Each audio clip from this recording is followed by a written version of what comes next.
Hey everybody, good to be with you. We have a very fast 22 minutes here and a lot to get through. And it's, I want to get to a couple of folks in the audience. I may go to the audience in the middle of our talk and then try to do it that way. But first of all, we're here today to talk about politics, race, and representation. And I guess I just want to start with Angelica, but let's make this a kind of coffee conversation without the coffee. And everybody feel free to, I sort of feel like this question of representation, when you look at Hispanic and Asian and other ethnic participation, always seems to run low, not just now, but always.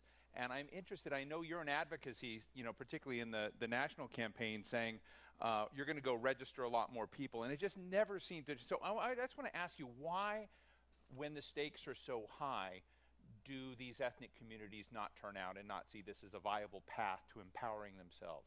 Well, the first thing I want to say is its mission is to advance the human and the civil rights of immigrants and refugees, and during elections, this matters the most.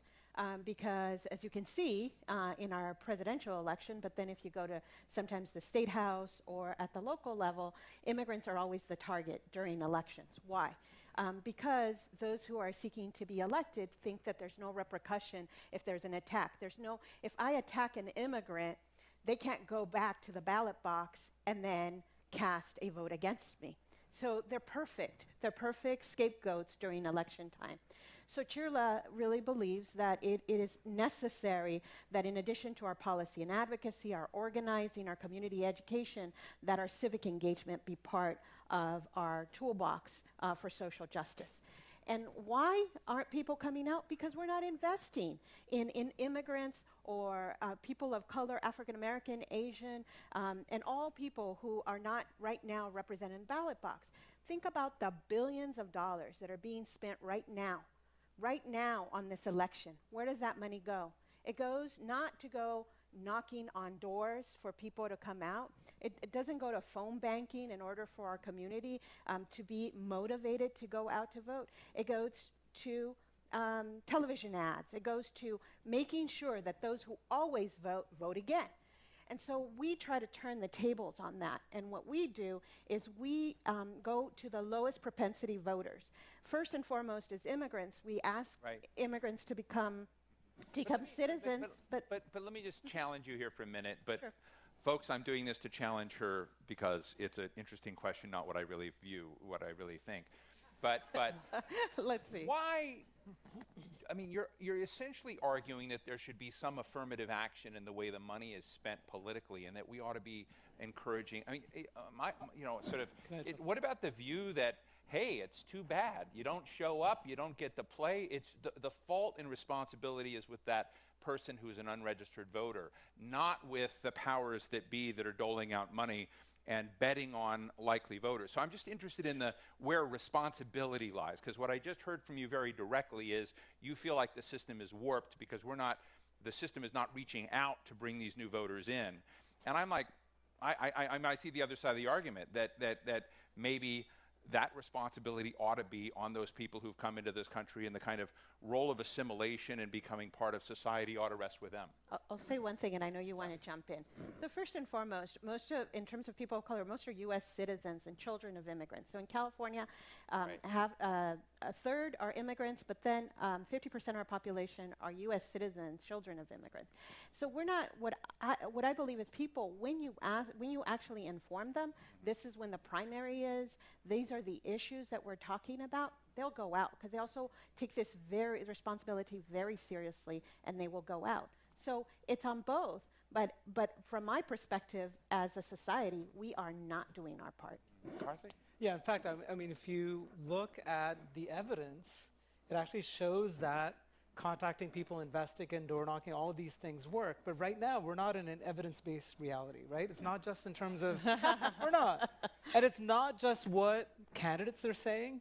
It even goes down to campaigns. So there's a great book by Steve Phillips, right? Brown is the New White, in which he lays out, including research by us and others, to show that there's a very solid business case to be made for the kind of impact that you can have when you invest. But if you look at the media coverage right now, you would be surprised to think that people of color can make a difference in this election. All of the media coverage is on those blue-collar, white male workers in Pennsylvania and Ohio that are supposedly going to deliver. What is the data? You know, my friend Gregory Rodriguez, and I don't know if many of you know him, I mean, Greg may be here, but just a fantastic writer about immigration identity, has been with the Los Angeles Times and with a group here called Zocalo, and he's written that particularly Hispanic assimilation into American society by measures of home buying, you know, marrying across lines, all sorts of other ways, job acquisition, English acquisition, is happening faster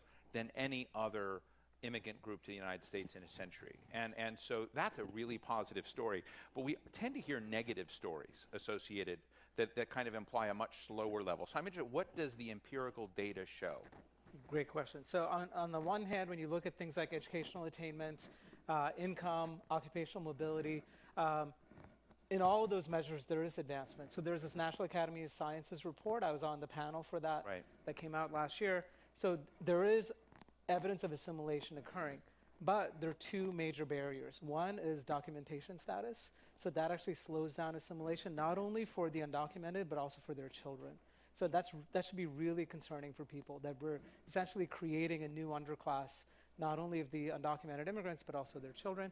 And the other one, race matters, right? And so it's not just about Latinos, and especially darker-skinned Latinos that feel discriminated against, but Sikhs, Muslims, African Americans, African immigrants. So their racial discrimination still plays a role. And finally, I'll say there's research by Tomas Jimenez, who's a sociologist up at Stanford, who shows that even if Latinos are becoming assimilated culturally and even how they self-identify, all of this anti-immigrant rhetoric reminds them who they are and kind of activates that ethnic consciousness. Do you think there's a sort of zero-sum game at play today between ethnic groups?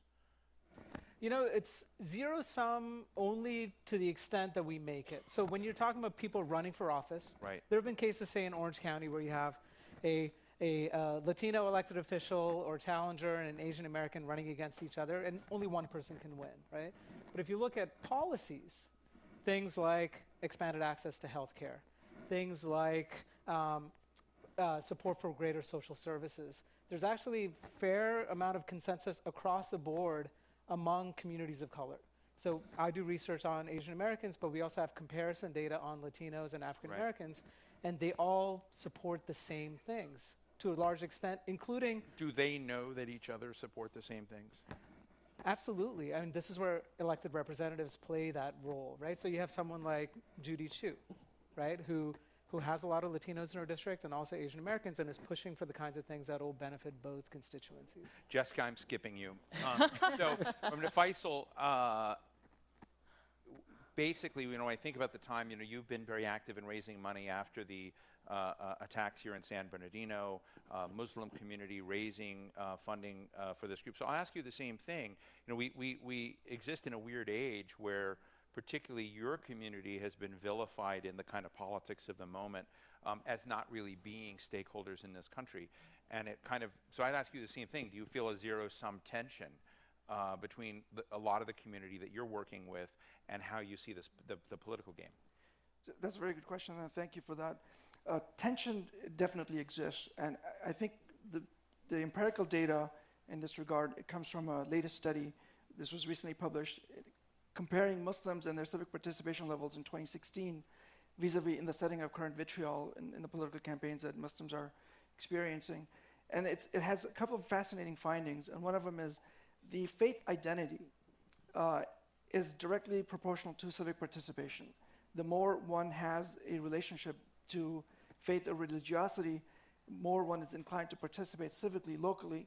And it's not, in the mosques, for example, the mosque culture, which is also vilified, is not related, the participation at the mosque level is not related to radicalization. Quite the contrary, it's related to increased, enhanced participation within our local community. So that was proven by data, and we thought it was fascinating. The second, really, I think that's probably a hard message to get across to people right now. Very hard message that to stick. Because I mean, you're dealing. I think So there's let me a ask you paralyzing question. effect. Dearborn, Michigan. You're from Riverside. You're Orange from County. Orange County, and you're a council member. Commissioner. Commissioner. Still important. You get a badge or something, and people. So, Dearborn, Michigan, I paid attention to the Republican primary up there. So the most, both Arab Americans and the most Muslim Americans in the United States in Dearborn, Michigan, and Donald Trump won the Republican primary there. So, what happened there? Well, that's one facet of it. But on the other hand, Bernie Sanders is credited to having taken the entire state based on that Dearborn population. Right. So you have, it's not a monolithic community. You have obviously people of all sorts of interests. But in general, I think the civic participation overall is lower amongst the Muslim population, lower compared to their counterparts. And it's the largest and most diverse multi-ethnic group of a faith-based community in the country. So the interests are very diverse. The questions raised and the conflicts are very diverse as compared to other communities. So for the question I always ask of my colleagues is that why is there a paralyzing effect? I think like you said, the more vitriol there is, it does have a paralyzing effect in one's ability to participate. But in our community did one thing is that it created, most of the last 30 years, our community was invested in creating or developing mosques, or we call them, it's the word is used interchangeably with cultural centers, so it provides both functions. But the more participation in the cultural centers is indicative of more participation in civic politics, and local affairs. And I think that's the message we want to get across, because for those who do not have that platform, those centers, or those organizational opportunities, these organizations serve that very purpose, and it's been very useful purpose. President Obama just nominated the first Muslim federal judge ever. How is that playing in your community and in those not supportive of your community? First of all, it's an extremely empowering. So there's awareness of it. Tremendous awareness of it. And by the way, President Obama. How many of you were aware? Couple, not everybody. That's interesting. But President Obama's approval ratings amongst the Muslim community is actually outrageously high, and it has been. When he had the worst ratings in the country, he was polling like over 90% amongst the Muslim community. And I think those are some of the things that goes to support that idea that the Muslim community does feel that he has helped empower American Muslims. So before I get to Jessica, do you find any common bonds, ways to hang out with what Angelica's doing? Do you reach beyond your? I mean, so I'm interested in how siloed the political aspirations and the political action plans, game books are of different communities. So 30 seconds, because Jessica's been waiting patiently. Usually when we denounce all that is being said, for example, in the presidential election, we just don't say anti-immigrant, we say anti-Muslim, because we reiterate it's all of this. It's anti-woman, and for me, it's also about standing firm when moments, for example, around the refugee issue that Tafari spoke about so eloquently, that when you say we will not accept refugees because we believe that by being of Muslim faith that there's going to be an endangerment in this country, that is absolutely wrong. And we all have to stand up and speak against it. And so we will specifically call that out, whether it be in press statements or press advisories, or add it to our own talking points. So it's not like this is that issue and this is our issue. No, it is everything that we have to stand in solidarity. Quick thought? I would actually just add that one of the interesting points is about when we're talking about refugees, what we're seeing is actually there was a recent New York Times article about the evangelical Christian community and welcoming refugees, and that's actually creating a split amongst a demographic that has traditionally voted Republican, but when we're seeing Republican elected officials have this kind of rhetoric around refugees, you wouldn't expect that kind of split, but evangelical Christians are saying, no, as Christians, as part of our faith, as part of our religion, we actually do need to welcome these people. And I would also say, your point about consultants, there is an element of consultant responsibility, right? For many years, consultants have said, I can take the same mailer, I can translate it into Spanish, I can translate it into Chinese, I can translate it into whatever language, I can slap an endorsement on there, and then we've got it covered. And if I get a couple endorsements on there, then, I've already communicated with this community. But we're seeing this with Donald Trump. I mean, it's So stop there for a minute. So Jessica is a fascinating person. I mean, everyone's fascinating, but I don't know if you saw the movie out there. Many of you, and I have long airplane rides a lot, but I watched Our Brand is Crisis about 4 times. And if I were to cast Our Brand is Crisis 2, I would put Jessica in that. So you work for Mitt Romney, you work for Neil Kashkari. Let me just set up a hypothetical. 2 big parties in the United States. One of them goes off the rails. Gets purely hijacked. hypothetical. You've been out there saying there's a one-party state now in California. If you separate yourself from your own intentions, but if you were to go and give clear advice and counsel to those that wanted to restore a healthy GOP, what would you do in like 2 minutes? So I think that's a very big question for 2 minutes, but I think the opportunity, at least in California, you're right, it's become one party at the statewide level. Where that isn't happening is at the local level. And what we're seeing is that when Republicans aren't bound by the R behind their name on the ballot, they're actually at 43% representation at city councils. And so, whether it's the party apparatus at the statewide level, at the local level, where there's an opportunity for them to reclaim some of the policy, some of the rhetoric, and bring it back to a place of sanity is at these local levels. My concern is that, in California with the Voting Rights Act, we're moving towards districted elections. And so in order for Republicans need to be able to maintain that balance and maintain the ability to have these conversations with very diverse communities as these elected officials are increasingly being representative of their actual demographics within their city. Do people take your calls in Sacramento now? Fortunately, I work with some very well-known Democrats who those people get their calls picked up. But, yes. but it is an interesting time, and I don't mean to make light of it, because most of my relatives are in Kansas, Oklahoma, and Texas, and I would say that my family is split on a lot of these issues. These aren't my close relatives, some I don't want to admit to having. But nonetheless, I think it's important at forums like this to sort of realize that people see the equities in these issues differently. And when you hear Joe Biden or Bernie Sanders try to connect with people who feel left behind, who feel like they went to fight wars, came home, and their jobs were shipped off. I want, in that sense, and I want to come back on just the immigration question, to ask you, because I know you've done a lot of study and you've talked to me about the California package, but just in a couple of minutes, what do you think the lessons are that California may have gotten right that, say, Texas doesn't understand and that Washington, D.C. doesn't understand? Because I have to tell you that if you're in Tulsa, Oklahoma, and you're struggling with a lot of other issues, the kinds of things that this audience today, I think, largely thinks is just a natural, is not a natural at all there. And I'd like to know, if we take this event to Tulsa, what are the kinds of lessons you think matter most? And you've got 45 seconds. Great. Well, so there's a couple of things. So a couple of books that I've been part of in the past 2 years that speak directly to this, which is books. One is The New Immigration Federalism. Are they interesting? Yeah. They're super interesting. And one is called Framing Immigrants, just coming out from Russell Sage this month. Elite leadership, political leadership matters. So it is not obvious for the people who are facing economic dislocation that immigrants are responsible for that. In fact, it's not true in most parts of the country. But if someone comes along, and we showed this in the many years leading up to Donald Trump. So demyth that. Well, but all it takes is someone to go into fear-mongering and scapegoating. And if it has some kind of truthiness to it, again, we're away from an evidence-based reality here. Right. So then you can just play up on people's fears no matter what the reality is. California did that in the 1990s, and they paid a heavy price for it, right? So you look at Pete Wilson, what he did, he won re-election very comfortably, riding on the momentum on Proposition 187. That killed the Republican Party statewide in California. So that's a warning sign. And in fact, if you look at the Growth and Opportunity Project that the GOP laid out in 2012, that is still true. The party is going to be in a very perilous situation.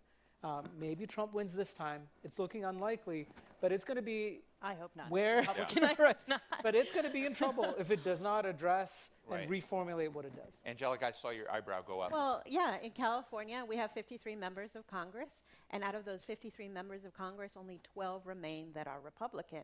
And I started this work in the height of Proposition 187. You think we need more Republicans? I think we need quality and good leaders. That's what I believe. I believe that that we need people who are courageous, who That's really a understand. tweetable moment, by the way, Well, what you just said. Yeah. No, but 140 characters.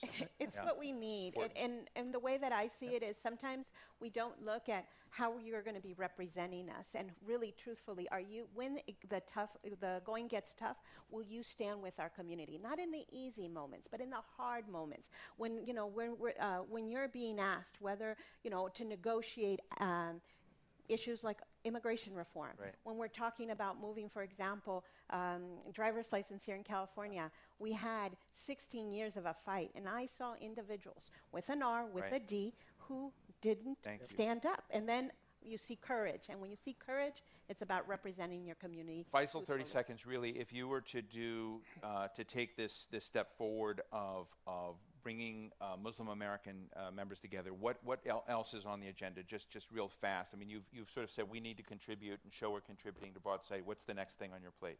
I think the next thing on our plate, firstly, we have seen a massive shift, and there's a partisan divide that's quite clear within our community. Since Reagan days and his support for the Afghanistan war, Muslim community has moved largely democratic in that sense. I think the next big agenda item for our community is really local participation, civic participation. I'm, as a commissioner, my experience has been one of the unique ones. Is different, but it's not something we're seeing on a large scale. Got it. And Jessica, I'm going to give the last word to you on this before I take one question from the audience. But you have said you're probably the only Asian American political strategist in the Republican Party in California. Do you think The that's other ones are do you think related to that's healthy, and what do you think needs to happen?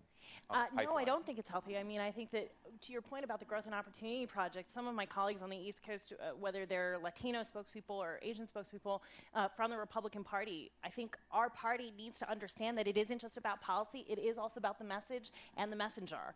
And having a more representative group of people who can share some of these messages and talk about why these communities matter, what issues really matter. I think that that's important, and that's going to have a big impact on our ability to communicate moving forward. Great. Lindsay, I believe in questions, but we'll only take one. But who's the one? They're right over there. Oops. Didn't realize it was going to cost a number of seconds for Lindsay to run across the room. Right. Oh, right here in the back. Hello. Sure. Hi, I'm Shayna. Hi, Shayna. Jessica. Hi. I moved to California 4 years ago from Colorado, Virginia, Massachusetts, and had worked in politics in 30 states. And the thing that still floors me is how completely different California is. These conversations happen completely differently. The Republican Party here is completely different. Everything about like the in way Tulsa. everything about the way we go about things. Right. Never mind in LA. In California, generally, So is question? just so distinct. So I'm just wondering, like, how do these conversations get relevant outside of here? Like, guys we wanna are do going this to in do the right Tulsa? thing here. What do we Or do maybe outside Denver. of here? So how do we take the DNA of this and go to other Well, folks? but California itself is very different parts Right. of the state. So I live in the so-called Inland Empire, right, which is purple, and it's important not just in terms of the majority Latino population there, but also businesses and others. So there are lessons even within California that go. Jessica? I would also say that the fact is that as the demographics change, these conversations change. So as we're moving now Nevada, Virginia, these other states that are swing states, we're having these conversations that we wouldn't have had 10 years ago, and that's an important step in the right direction. I think a generation change will definitely bring around new ideas and I new hate that because platforms. it means you're waiting for people to die. I don't know if that's smart, but Angelica, please take me out of this. Politically. Yeah. That in Tulsa, Oklahoma, and in Indiana, and all these different places, there are people who are hurting and who are economically deprived and who aren't seeing opportunity in their future. And so then you have a politician who comes in and says, you know, all your troubles, they aren't because of bad economic choices, they're about these people. Right. This is who's making the, and so I think that we really have to not wait until, you know, this issue of demographics shift and Right. demographics being destiny. The thing is, it's about, somebody said it, it's about one America, right? It's about really looking at ourselves at the greatness of this country, which is we should all matter.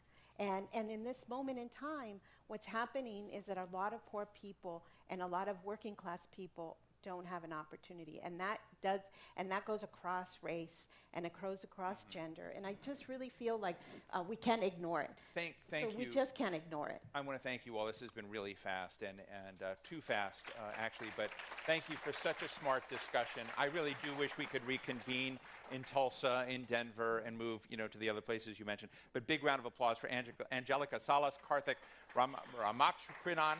That's all right. I'm going to get this right. Ramakrishnan. Ramakrishnan. There we go. Jessica Ng and Faisal Qazi. Thank you so much. Thank you.